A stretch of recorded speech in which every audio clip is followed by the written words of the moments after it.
CNAs are important because they're really the backbone of everything that we do. Good temperament. You definitely have days that comes in handy, and just being a good person overall. You have to be a caring individual. You have to have compassion. Every part of care that we deliver involves CNA care. A genuine heart and a caring soul. Be able to be on time and focused and, treat people with respect and dignity.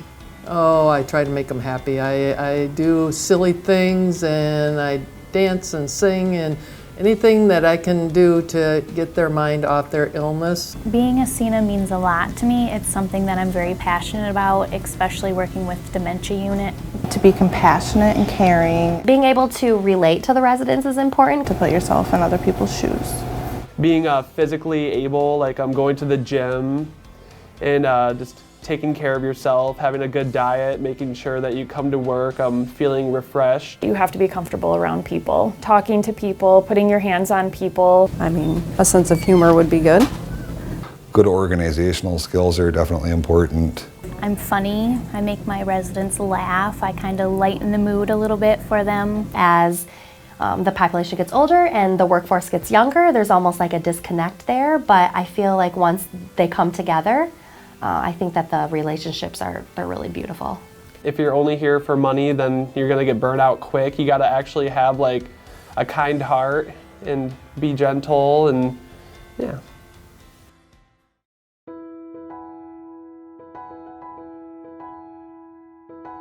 The activities of daily living, the things that you and I do for ourselves on a daily basis, such as waking everybody up and saying good morning. Helping residents get cleaned up and changed. You may have to give a shower that morning. Try to make a game plan. Helping them brush their teeth if they need it, help them get their teeth if they need it. The game plan always changes. Brush hair, shave. Toilet residents. And you have to know how to roll with the change. All of the CNAs have a lot of flexibility, but it does get hard. It gets hard to get pulled in a lot of directions, and it gets hard to start and not be able to finish a task sometimes. Do one thing at a time and get that one thing done, and then go to the next to the best of your ability, and keep everybody safe and happy. We do a lot of ambulating. Performing range of motion. Looking for lost items. Transferring. So you may help them eat their breakfast in the morning. Heading down to lunch, heading down to activities, heading down to dinner. That extra stuff, being able to do hair or do a manicure, or just spend that extra time doing something special that made them feel special.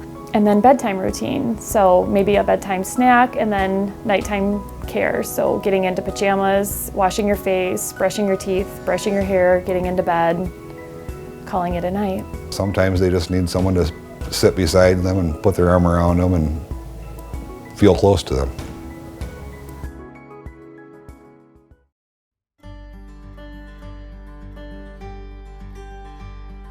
The most amazing thing that's happened since I've been here is just the people that I've met, their stories.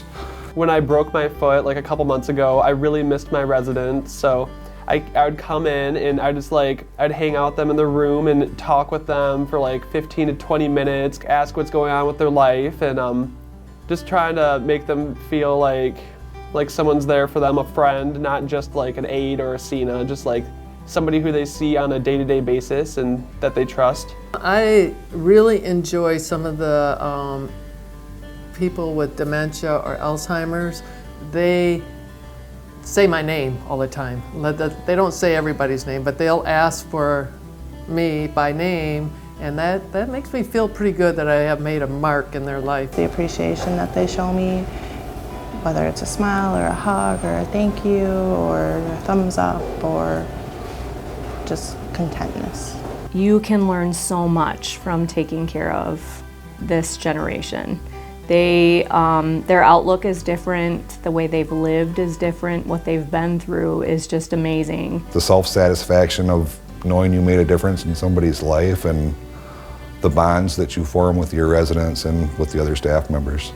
Those little moments of clarity that somebody with dementia has, they'll just kind of look at me and you can tell for a minute that they kind of came through the dementia, and sometimes they'll even recognize me or say something, and you're just like, oh, you did just recognize me. I've taken care of everyone from CEOs of major companies to people that didn't have anything, and they all just have amazing stories.